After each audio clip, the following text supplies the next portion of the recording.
At 5 in the morning, my sister Evangeline pounded on my door like the FBI conducting a raid. "Serafina, pack your bags and get out. I own this house now." She screamed through the wood. My blood turned to ice. This was the family home where we grew up, where our parents raised us, where every childhood memory lived. How could she possibly own it? The betrayal cut deeper than any knife. What she didn't know was that I had discovered something 3 weeks ago that would change everything forever. Call to action.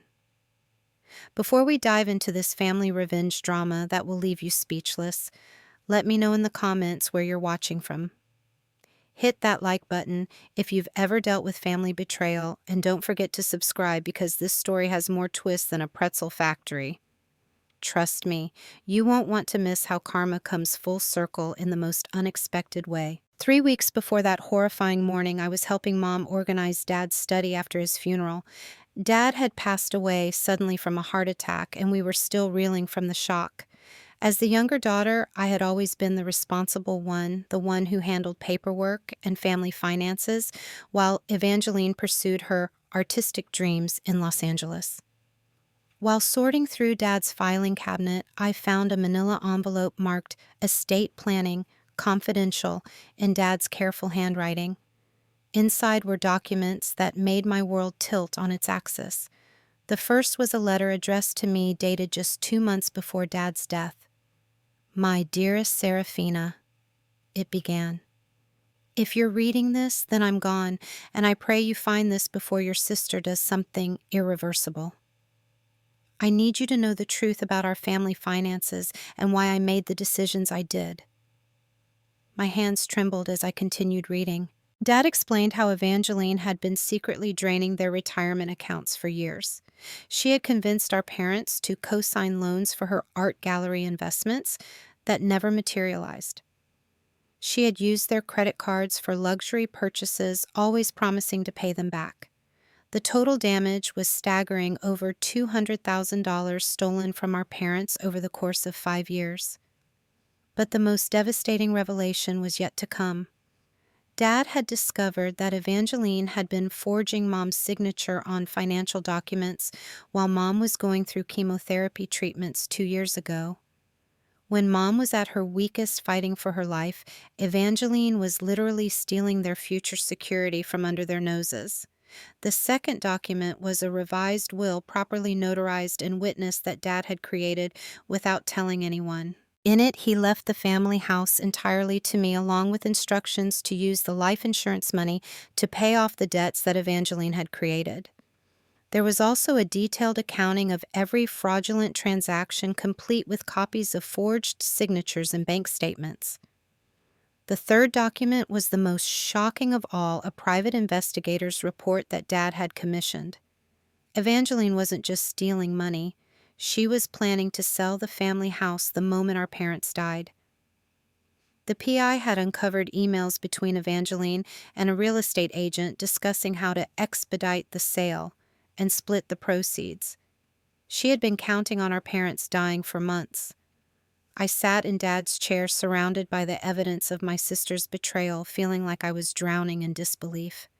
This was the same sister who had cried at Dad's funeral, who had given a touching eulogy about family bonds and unconditional love. The same sister who had hugged me and promised we would get through this together. But there was more. Hidden in the back of the envelope was a USB drive labeled "Insurance Policy."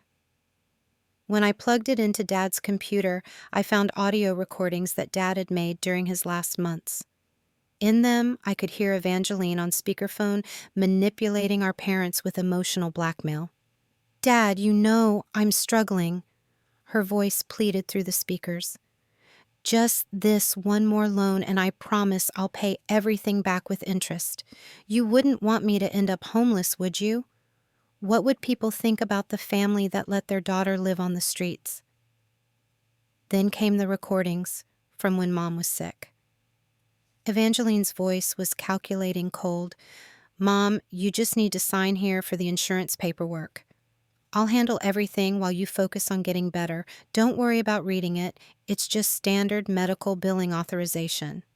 But I could see from the bank statements that these medical authorizations were actually wire transfer approvals, sending thousands of dollars to Evangeline's personal accounts.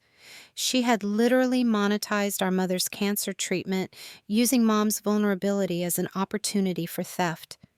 The final recording was the most heartbreaking. It was Dad's voice alone recorded just a week before his heart attack. I don't know how to tell Serafina that her sister is a criminal. I don't know how to explain that the daughter we raised with so much love has become someone who would steal from her own dying mother. But I can't let Evangeline destroy what little we have left. I have to protect Serafina's future, even if it means breaking up our family. As I listened to Dad's broken voice, tears streaming down my face, I realized that his heart attack might not have been so sudden after all. The stress of discovering Evangeline's betrayal, the weight of keeping the secret, the agony of watching his wife suffer while knowing their other daughter was profiting from it, it had literally broken his heart. I spent the rest of that day copying every document, every recording, every piece of evidence. I uploaded everything to a secure cloud storage account and made physical copies that I hid in 3 different locations. I knew that Evangeline would eventually make her move, and when she did, I would be ready. But I wasn't prepared for how quickly it would happen or how brazen she would be about it. I had expected some kind of conversation, maybe a negotiation about the inheritance. I never imagined she would try to kick me out of my own house at 5 in the morning like some kind of landlord from hell. The irony was suffocating. While I was grieving our father's death and trying to process the magnitude of her betrayal, Evangeline was already moving forward with her plan. She had filed fraudulent paperwork with the county clerk's office, claiming to be the sole heir to the property. She had even gone so far as to change the locks and have new deed documents created with her name on them. What she didn't know was that I had been 3 steps ahead of her for weeks. I had already met with Dad's attorney, who confirmed the validity of the real will. I had copies of all the fraudulent documents she had filed, which would become evidence in the criminal case I was about to build against her. Most importantly, I had been recording every phone call and interaction we'd had since Dad's death, creating a real-time documentation of her attempt to defraud me. As I sat in my childhood bedroom that night, after discovering the truth, I made a decision that would change both of our lives forever. I wasn't going to confront Evangeline immediately. I was going to let her think she had won, let her dig herself deeper into the hole she had created. Because sometimes the most satisfying revenge is simply giving someone enough rope to hang themselves. The morning after Dad's funeral, Evangeline called me with fake sweetness dripping from her voice like poisoned honey. "Sarah, sweetie, we need to talk about the house situation. I've been thinking, and with my financial expertise, I should probably handle the estate matters. You know how complicated these things can get." I almost laughed out loud. Financial expertise. This was the woman who had stolen our parents' retirement money and forged Mom's signature while she was fighting cancer. But I played along, keeping my voice steady and trusting. "Of course, Evangeline. I appreciate you taking care of everything. This is all so overwhelming for me." "I know, honey. That's why I'm here. Family takes care of family, right?" The irony was so thick I could have cut it with a knife. "I'm going to need you to sign some paperwork so I can handle things with the bank and the lawyers. Just standard stuff, nothing to worry about." Over the next 2 weeks, Evangeline presented me with document after document, each one designed to strip away my legal rights to everything Dad had left me. Transfer of property ownership forms, power of attorney agreements, and bank account authorization papers, all crafted to look legitimate and necessary for estate processing. But I had a secret weapon, Dad's attorney, Mr. Harrison, who had been expecting my call. When I met with him privately, he confirmed everything I had suspected. "Your father was very specific about his intentions," he said, sliding the real will across his desk. "He wanted to ensure that you would be protected from any attempts at manipulation or fraud."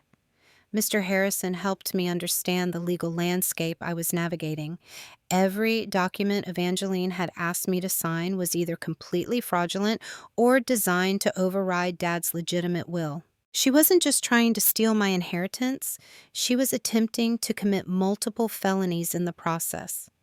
The beauty of your situation, Mr. Harrison explained with a slight smile, is that by attempting to defraud you, she's creating a documented trail of criminal activity. Every forged signature, every fraudulent filing, every attempt to manipulate you into signing away your rights, it's all evidence that will be admissible in court. Together, we developed a strategy that would allow Evangeline to continue incriminating herself while protecting my legal position. I would appear to cooperate with her requests while actually signing legally meaningless documents that Mr. Harrison prepared, papers that looked official but had no legal standing whatsoever. Meanwhile, I began documenting everything with the thoroughness of a detective building a murder case. Every phone call was recorded using a legal app that complied with state recording laws. Every text message was screenshot and backed up to multiple cloud accounts. Every email was forwarded to a secure account that Evangeline couldn't access. The most damning evidence came from Evangeline's own behavior. She had grown so confident in her deception that she started making mistakes. During one recorded phone call, she bragged about how easy it was to handle the old folks' finances when they were too sick to pay attention. In a text message, she mentioned cleaning out the last of their accounts before anyone notices. But the smoking gun came when she tried to rush me into signing what she called final estate closure documents. When I took them to Mr. Harrison, he nearly choked on his coffee. "These aren't estate documents," he said, spreading the papers across his desk. "These are property transfer forms that would make her the sole owner of your father's house with a forged notary seal and a fake witness signature."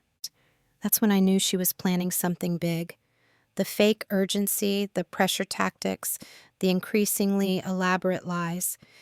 She was building toward a major move. I just didn't expect it to happen at 5 in the morning. During this period, I also discovered the extent of her financial crimes through my own investigation. Using the account numbers Dad had documented, I traced the stolen money through a web of transfers and fake business accounts. Evangeline had created 3 shell companies with names like West Coast Art Investments and Creative Capital Holdings to launder the money she had stolen from our parents.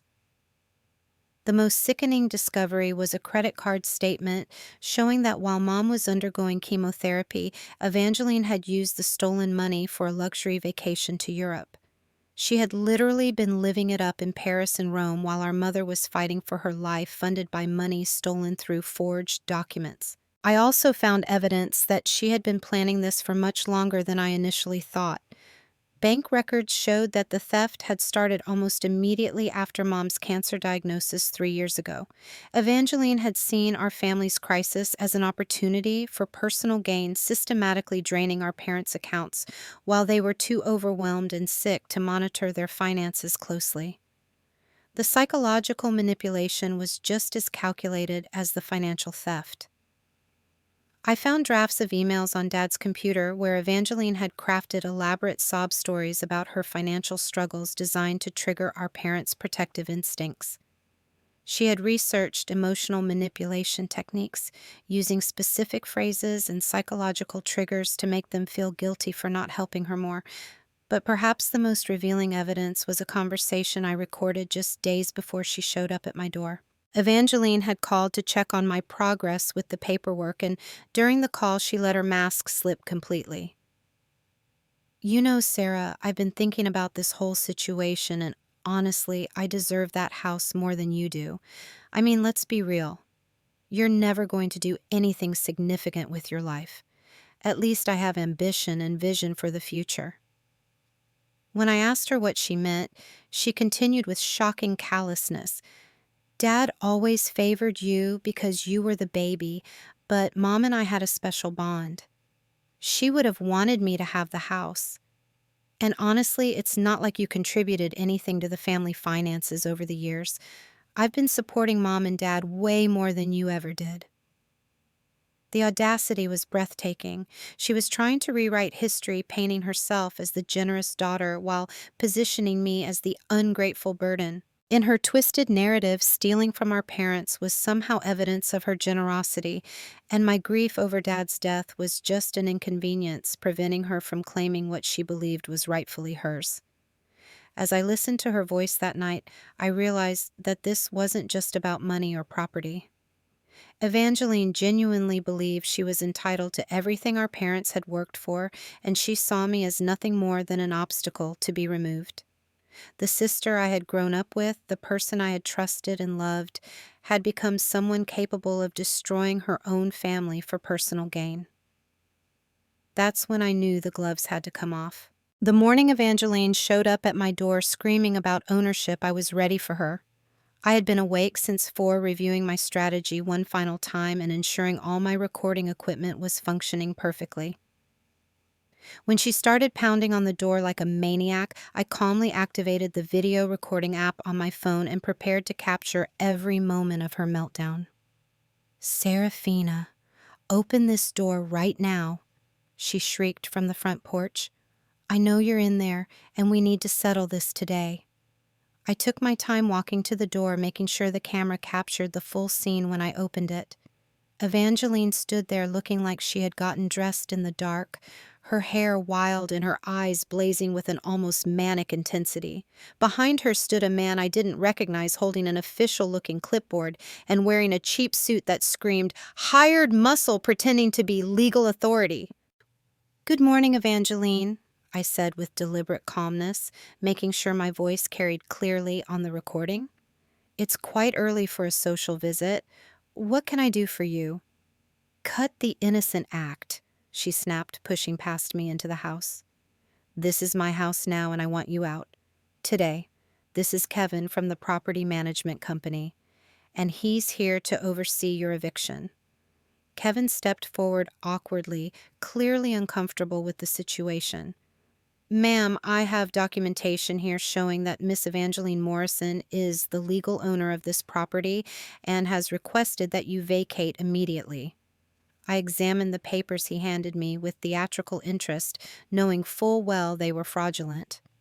"Oh my, these look very official," I said, making sure to get clear shots of the forged documents on camera. "Evangeline, when exactly did you purchase this house from me?" "I didn't purchase it from you," she said with cruel satisfaction. "Dad left it to me in his will. You were never entitled to any of this. I just let you stay here out of kindness while we sorted through the legal paperwork." This was the moment I had been waiting for. "That's interesting," I said, maintaining my innocent tone, "because I have some paperwork too. Would you like to see it?" I walked to the kitchen table where I had carefully arranged several stacks of documents. The first stack contained copies of all the evidence Dad had collected about her theft. The second stack contained the recordings and financial records I had gathered. The third stack contained the real will and the documentation of her fraudulent filings. "What is all this?" Evangeline demanded, but I could see the first flicker of uncertainty in her eyes. "Well, this first pile contains bank statements showing how you stole over $200,000 from Mom and Dad over the past 5 years." I spoke conversationally, as if discussing the weather. "This pile has recordings of you manipulating them into co-signing loans for fake investments. And this pile contains copies of documents where you forged Mom's signature while she was undergoing chemotherapy." Kevin took a step backward, suddenly looking like he wanted to be anywhere else in the world. Evangeline's face had gone completely white, but she tried to maintain her aggressive stance. "That's ridiculous," she stammered.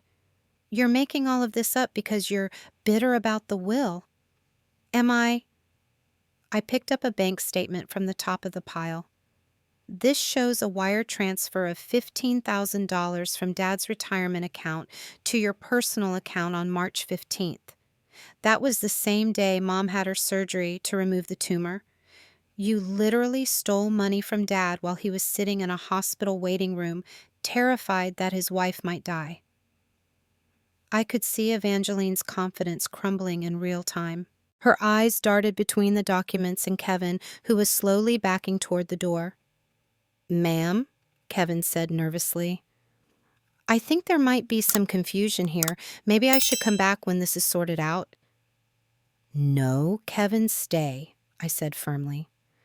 "I want a witness to this conversation. Evangeline, would you like to explain to Kevin how you created fake property transfer documents, or should I show him the copies I have of your fraudulent filings with the county clerk's office?" That's when Evangeline completely lost control. "You little witch," she screamed. "You think you're so smart, but you have no idea what I'm capable of. I've worked too hard for this to let you ruin everything." "What exactly have you worked hard for?" I asked, still recording. "Stealing from our parents, forging legal documents, planning to sell the family home while Dad was still grieving Mom's death. I deserve that money," she shouted. "Do you know how much I sacrificed over the years? How many opportunities I gave up to take care of this family? Mom and Dad owed me. They owed you." I couldn't keep the disbelief out of my voice. "Evangeline, they gave you everything. They co-signed loans they couldn't afford. They emptied their savings accounts to support your dreams, and when Mom got sick, they still sent you money every month because they were worried about you." "They should have sent more," she said with stunning selfishness. "I was struggling while they were sitting on all this equity and retirement money. It's not like they were going to live forever anyway." Kevin made a strangled sound and headed for the door. "Ladies, I'm going to excuse myself from this situation. Ma'am," he said to me, "you might want to contact a lawyer about this property dispute." "Actually, Kevin," I called after him, "before you go, would you mind taking a look at this?" I held up the real will properly notarized and legal. "This is the actual will that my father filed with his attorney 6 months ago. It leaves the house entirely to me along with specific instructions about why he was disinheriting my sister." Kevin stopped in his tracks. "Ma'am, if that's a legitimate will, then the documents I was given are fraudulent," I finished helpfully, "which makes this attempted eviction a criminal act. But don't worry, Kevin. I don't think you knew you were participating in a crime." Evangeline lunged for the will, but I had anticipated this and pulled it back. "Give me that," she screamed. "That's not real. Dad would never disinherit me. Wouldn't he?" I pulled out one of the audio recordings and pressed play. Dad's voice filled the room, clear and heartbroken. "I can't let Evangeline destroy what little we have left. She's been stealing from us for years, and I finally have proof. I have to protect Serafina's future." The effect on Evangeline was devastating. She actually staggered backward, her face contorting with rage and panic. "Turn that off. You have no right to record private conversations."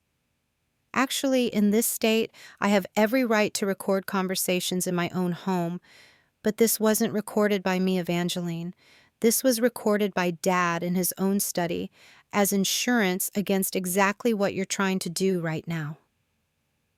I let the recording continue, and we all listened to Dad's voice explaining how he had discovered the forged signatures, the fraudulent loans, and the theft of their retirement funds. When he got to the part about Evangeline stealing money during Mom's chemotherapy treatments, even Kevin looked sick. "That's enough," Evangeline whispered, all the fight gone out of her. "Just stop." But I wasn't done. I had waited too long for this moment to waste it. "There's more, Evangeline. Do you want to hear the recording where you bragged about how easy it was to manipulate the old folks when they were too sick to pay attention? Or should we listen to the one where you discussed selling the house before Dad's body was even cold?" She looked around the room like a trapped animal, realizing that her entire plan had collapsed. The fraudulent documents, the fake evictions, the months of manipulation, it had all been for nothing. Worse than nothing, actually, because now she had created a mountain of evidence that could send her to prison. The moment when everything changed was when she tried one last desperate gambit. "Fine," she said, her voice turning cold and calculating. "But if you try to use any of this against me, I'll tell everyone about your little drug problem from college. I'll ruin your reputation and make sure no one believes anything you say." I smiled for the first time that morning. Because what Evangeline didn't know was that her threat had just been recorded, and attempted blackmail was another felony to add to her growing list of crimes. "Evangeline," I said softly, "I think it's time we called the police." When I pulled out my phone to call the police, Evangeline's facade completely shattered. Wait, she pleaded, her voice cracking with desperation. "You don't understand. I can explain everything. There are things you don't know about our family finances. Really." I kept my finger hovering over the emergency number. "What things exactly?" "The money I took. It wasn't stealing. Mom and Dad gave me permission. They knew I was struggling and they wanted to help." Her lies were becoming increasingly frantic and disconnected from reality. I played another recording from Dad's collection, this one capturing a conversation between our parents from just months before Dad's death. Mom's weak voice, still recovering from her final round of chemotherapy, could be heard saying, "Harold, I'm scared about the bank statement. There's money missing again, and I didn't authorize any of these transfers." Dad's response was heartbreaking. "I know, sweetheart. I've been tracking it all. Our daughter has been forging your signature while you've been sick. I have copies of everything." "That's not—" "They didn't understand," Evangeline stammered, but her protest sounded hollow even to her own ears. Kevin, who had been trying to edge toward the door, suddenly straightened up. "Ma'am, I need to report this to my supervisor immediately. If these documents I was given are fraudulent, my company could face serious legal liability for participating in an illegal eviction." "Kevin, wait," Evangeline called desperately. "I can pay you extra to forget this whole thing happened.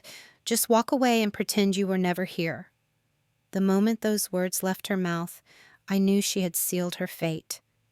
Attempting to bribe Kevin to cover up her crimes was yet another felony captured perfectly on my recording device. "Ma'am," Kevin said firmly, "I'm going to have to ask you both to contact your attorneys. I cannot be involved in this situation any further." He practically ran out the front door. Alone with Evangeline, I watched as the full weight of her situation began to dawn on her. She had bet everything on her fraudulent scheme, and now she was facing not just the loss of her inheritance, but potential prison time for multiple felonies. "Sarah, please." She tried one more approach, suddenly switching to the vulnerable little sister act that had worked so well on our parents. "I made mistakes, okay, but we're family. We can work this out between ourselves. You don't need to involve the police." "The way you worked things out when you stole money while Mom was dying?" I asked quietly. "The way you worked things out when you forged her signature while she was too sick to defend herself?" "I was desperate," she cried. "My gallery was failing. I had creditors calling constantly. I was about to lose everything. I just needed time to make it all work." "Your gallery." I pulled out another document from my evidence pile. "You mean the gallery that never existed?" "According to this private investigator's report, there was never any gallery. The address you gave Mom and Dad was a vacant storefront that you rented for one day just to take photos. Every investor you claimed to have was fictional. The entire business was a scam designed to steal money from our parents." Evangeline's mouth opened and closed like a fish gasping for air. She had been caught in so many lies that she couldn't keep track of which story she was supposed to be telling. "But the worst part," I continued, my voice getting stronger with each word, "was how you pretended to care about them. How you sat by Mom's bedside during chemo, holding her hand and telling her everything would be okay while you were literally stealing her life savings at the same time." "I did care about them," she protested weakly. "No, you cared about their money. You saw Mom's cancer as an opportunity for theft. You saw Dad's grief as a weakness to exploit. You saw their death as a business opportunity. Each accusation hit her like a physical blow. That's when I played the final recording, the one that would destroy any remaining sympathy I might have had for her. It was Evangeline's voice captured during a phone call with someone I didn't recognize, recorded just 2 weeks after Dad's funeral. "The old man finally kicked the bucket, thank God," her voice said through the phone speaker. "Now I just need to get rid of the sister and I can cash out. The house alone should be worth at least $400,000, and once I liquidate the remaining accounts, I'll have enough to start over in California. It's actually perfect timing." Evangeline went completely pale as she heard her own words. Where did that come from?" "Dad wasn't the only one who could record phone calls," I said simply. "I've been documenting everything since the funeral, waiting for you to reveal your true intentions." She collapsed into one of the kitchen chairs, the full magnitude of her situation finally hitting her. "What do you want from me?" she whispered. "I want justice for our parents," I said firmly. "I want accountability for what you've done, and I want to make sure you can never hurt another family the way you've hurt ours." I picked up my phone again and dialed 911. "Yes, I need to report multiple felonies, including fraud, forgery, identity theft, and elder abuse." "Don't do this," Evangeline begged one final time. "Think about the family name. Think about the scandal. People will talk." "People should talk," I replied. "People should know what you're capable of. Other families should be warned about what someone like you can do to the people who trust them most." As I gave the dispatcher our address and explained the situation, Evangeline made one last desperate attempt to escape. She grabbed her purse and headed for the door, but I had anticipated this too. "The police are already on their way," I called after her. "And I've sent copies of all the evidence to the district attorney's office, the FBI's Financial Crimes Unit, and the state attorney general. Running now will only add more charges to your list." She stopped in the doorway, her shoulders slumping in defeat. For the first time since this nightmare began, she looked like the sister I used to know. Vulnerable, scared, and very young. But then I remembered the recordings of her laughing about our parents' deaths, and any sympathy I felt evaporated. "You know what the saddest part is," I said as we waited for the police to arrive. "Mom and Dad would have helped you if you had just asked honestly. They loved you enough to give you anything you needed. But instead of trusting in their love, you chose to steal it." Evangeline didn't respond. She just sat in the chair staring at the evidence of her crimes spread across the kitchen table, waiting for the consequences of her choices to finally catch up with her. The sound of sirens in the distance told us both that her reckoning had arrived. The police arrived within 10 minutes, and I had never been so grateful to see flashing lights in my driveway. 2 officers approached the house with professional calm, and I could see immediately that this wasn't their first domestic fraud case. "Ma'am, we received a report of financial crimes," the senior officer, Detective Martinez, said as I opened the door. "Can you walk us through the situation?" I invited them inside, where Evangeline sat frozen at the kitchen table like a statue of defeated greed. The evidence was still spread out exactly as I had arranged it, and Detective Martinez's eyebrows rose as he surveyed the sheer volume of documentation. "This is quite comprehensive," he noted, pulling on latex gloves before examining the documents. "How long has this been going on?" "According to my father's investigation, at least 5 years." I explained, handing him the manila envelope that had started everything. "But the most egregious crimes happened while my mother was undergoing cancer treatment." As Detective Martinez reviewed the bank statements and forged documents, his partner, Officer Thompson, read Evangeline her rights. The words seemed to bounce off her like she was in a trance. "You have the right to remain silent. Anything you say can and will be used against you in a court of law." "This is a mistake." Evangeline finally spoke, her voice barely above a whisper. "Those documents are fake. She's framing me because she's jealous of my success. Detective Martinez looked up from the evidence with barely concealed incredulity. Ma'am, we have bank records, audio recordings, and forensic evidence of document forgery. This isn't a family dispute. This is a complex financial crime spanning multiple years. What happened next shocked even me. Instead of accepting responsibility or showing any remorse, Evangeline doubled down on her lies. She's been planning this for months, she insisted. Serafina was always jealous that our parents loved me more. She probably killed Dad herself and then created all these fake documents to steal my inheritance. The accusation hung in the air like toxic gas.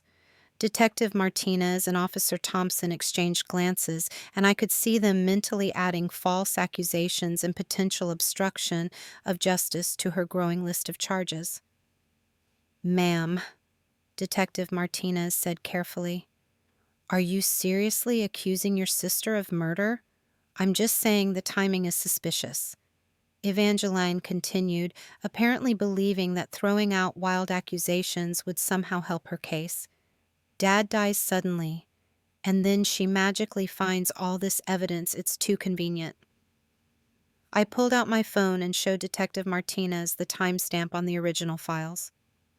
These documents were created and filed months before my father's death.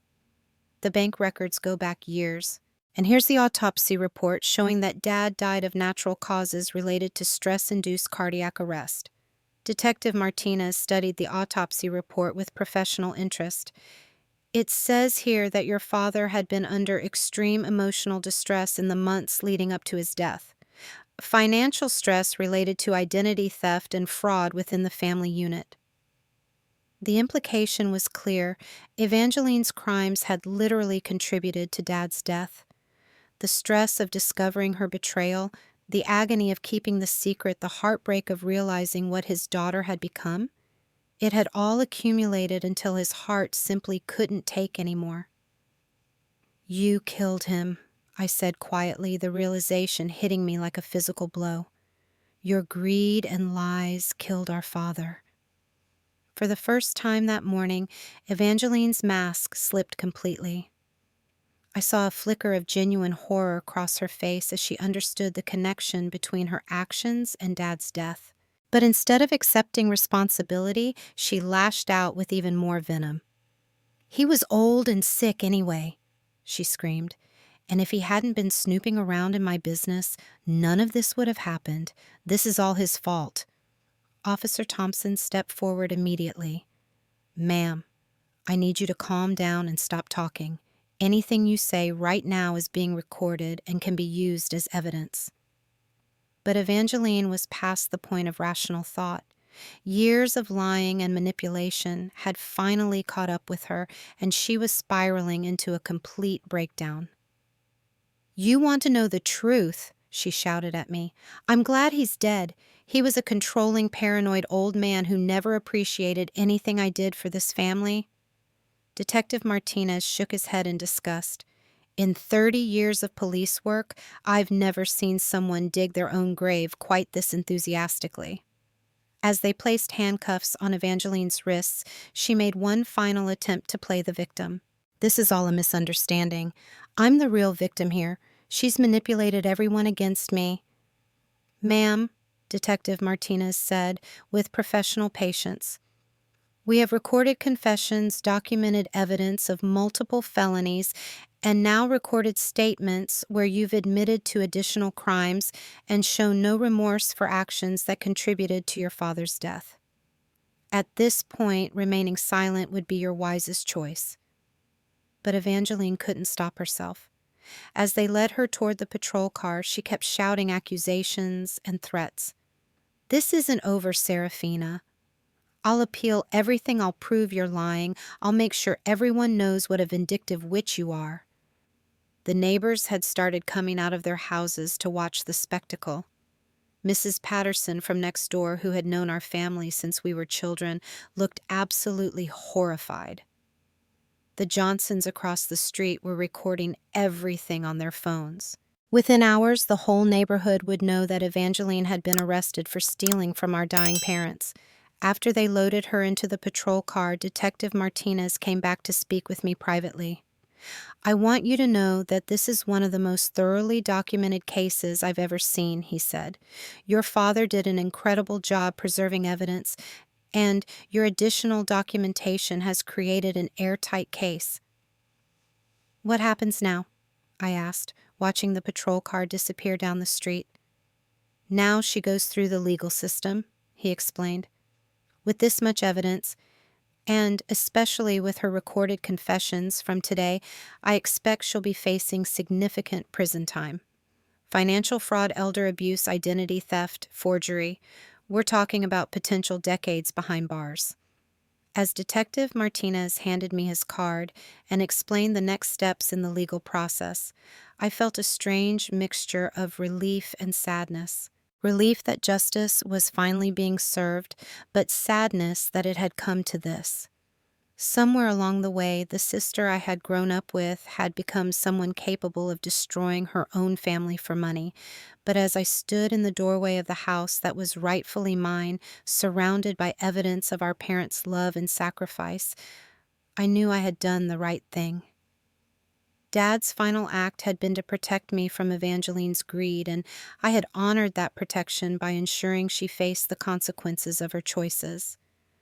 The nightmare was finally over, but the healing was just beginning. 6 months later, I stood in the same kitchen where everything had unraveled, but the house felt completely different now. The oppressive weight of secrets and lies had been lifted, replaced by a sense of peace that I hadn't felt since before Mom got sick. Evangeline had been sentenced to 12 years in federal prison for elder abuse, identity theft, mail fraud, and financial crimes against vulnerable adults. The judge had been particularly harsh because of the recorded evidence showing her complete lack of remorse and her attempts to blame our parents for her own criminal behavior. During the sentencing hearing, I had chosen to read a victim impact statement. Standing before the court, looking directly at Evangeline for the first time since her arrest, I spoke about the real cost of her crimes. "Your Honor, my sister didn't just steal money from our parents," I had said, my voice steady despite the emotion. "She stole their peace of mind during the final years of their lives. She stole my father's ability to grieve properly for my mother. She stole any possibility of genuine family connection during our darkest times. Most importantly, she stole their trust in the daughter they had raised and loved unconditionally." Evangeline had sat through the entire statement without showing any emotion, but when the judge announced the sentence, she finally broke down crying. Whether those tears were from genuine remorse or just self-pity, I would never know, and I had decided that it didn't matter anymore. The financial recovery had been more successful than I had dared to hope. The FBI's Financial Crimes Unit had managed to trace and freeze most of the stolen money before Evangeline could spend it all. The fake gallery, the shell companies, the luxury purchases, everything was seized and liquidated to repay the estate. More importantly, the life insurance company had ruled that Dad's death was directly related to the stress caused by discovering the financial crimes, which meant they paid out the full policy, despite initially trying to claim it was a pre-existing condition. That money, combined with the recovered funds, meant that our parents' final wishes could actually be fulfilled. I had used part of the money to establish the Harold and Margaret Morrison Foundation, a nonprofit organization dedicated to helping families protect elderly relatives from financial abuse. Dad would have been proud to know that his meticulous documentation of Evangeline's crimes had become the foundation for helping other families avoid similar tragedy. The house itself had become a symbol of healing rather than trauma. I had kept Dad's study exactly as it was, turning it into a memorial space where I could feel close to both my parents. But I had redecorated the rest of the house, replacing the furniture and memories associated with Evangeline's manipulation with new items that reflected hope and renewal. One of the most unexpected developments had been the support I received from the community. When the story broke in the local newspaper, I was overwhelmed by messages from people sharing their own experiences with family financial abuse. Many had reached out to thank me for having the courage to prosecute rather than keeping it in the family. Mrs. Patterson from next door had become something of a surrogate grandmother, often bringing over homemade cookies and staying for tea while sharing stories about my parents from before I was born. The Johnsons across the street had apologized for recording Evangeline's arrest and had offered to delete the footage, but I had told them to keep it. Sometimes truth needs to be witnessed. The legal proceedings had also revealed the full scope of Evangeline's deception. During the investigation, authorities discovered that she had been running similar scams on other elderly people in the communities where she had lived. 2 other families had come forward with evidence that she had targeted their grandparents with fake investment schemes. Those additional charges had added another 8 years to her sentence. But more importantly, they had validated my decision to go public with her crimes. If I had chosen to handle everything privately, those other families would never have gotten justice for their losses. Perhaps the most healing development had been connecting with Dad's attorney, Mr. Harrison, who had become both a legal advisor and a friend. He had helped me understand that Dad's decision to document everything wasn't just about protecting the money. It was about protecting me from the guilt and self-doubt that would have come from never knowing the truth.